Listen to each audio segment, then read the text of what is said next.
This is Jamie Dyer, and this kitchen novice is going to try and make gluten-free Yorkshire puddings for the first time. Now, I have looked around the internet and a lot of recipes use gluten-free flour.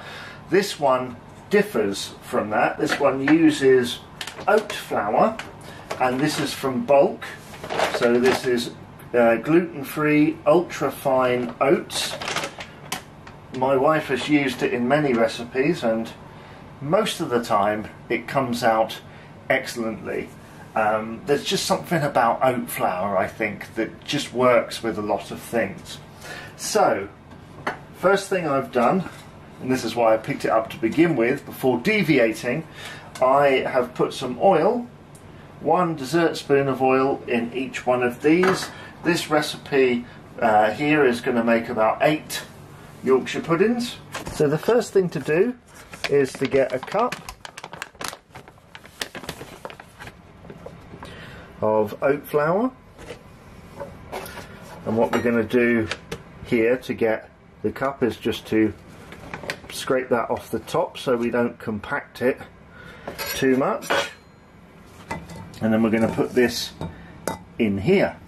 Next we want just a sprinkle of salt into the mixture. The next step is to get 4 eggs. So there's 1, 2, 3, 4. Now those 4 eggs are in there, it's now time to mix all of these ingredients together. So come in here and see the magic of the batter forming.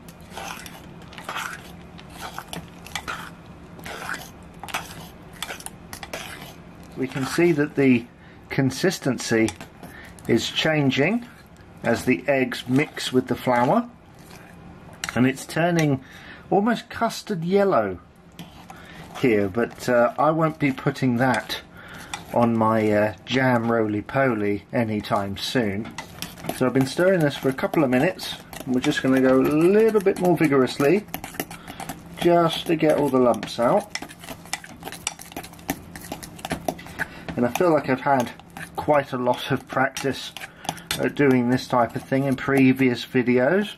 If you missed any, be sure to go and check out the others that I've done. There's about 15 on there now. This mixture has now been mixed enough.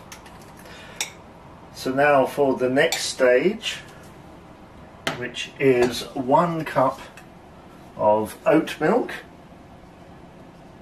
So this is dairy free as well as gluten free, and we're just going to put that in there like that.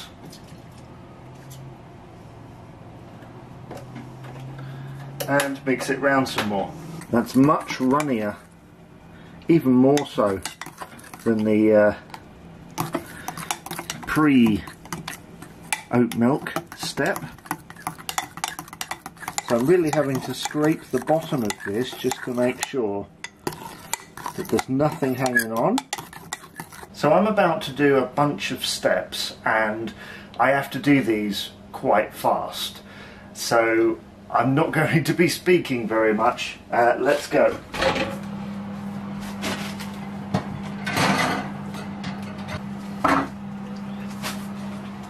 So these have been in the oven for a little while. I now have to do this quite fast.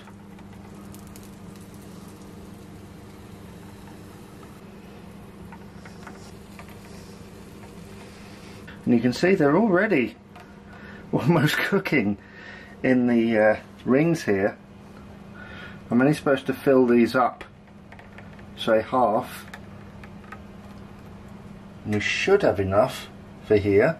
Right, I've probably used a bit too much on the filling of those, so we'll put those in.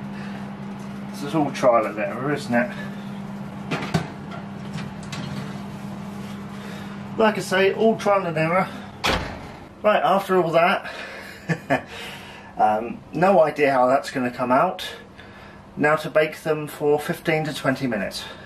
It's a little while later, about 20 minutes in fact. And now it's time to take these out. One tray, two trays. Well, not quite two trays. These don't look too bad. I maybe put too much mixture in. I was supposed to put a quarter to a half in each one, and some of them were completely full up. I think this one and this one were full up. The mixture is supposed to stretch to 2 tins of 6, but as you can see, a little bit too much. But this is all a learning process. I am a kitchen novice, and my wife has made this on a few occasions and done a much better job of it than I have. So after all that, we finally have several Yorkshire puddings.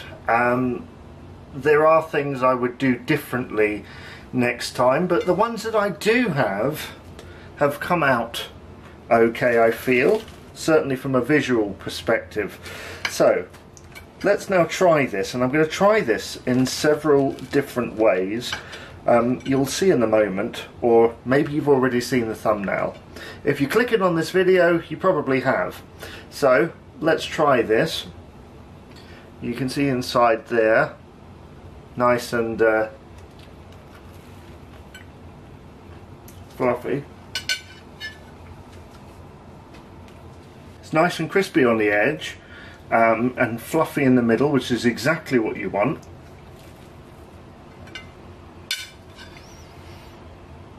I've been on a gluten-free diet for around 5 years, and one thing I do miss is Yorkshire pudding, and actually that is the closest that I've had to it. You know, it's a Yorkshire pudding. It is a Yorkshire pudding, and it's lush.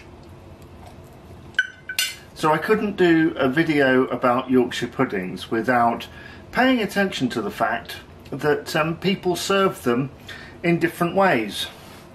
You might have them on a roast dinner with some gravy, or you might even have them as a dessert.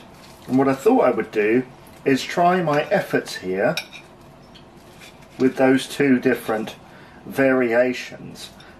I know that a lot of people might be saying, wait a minute, jam and cream with it, but it's almost the perfect housing for it, isn't it?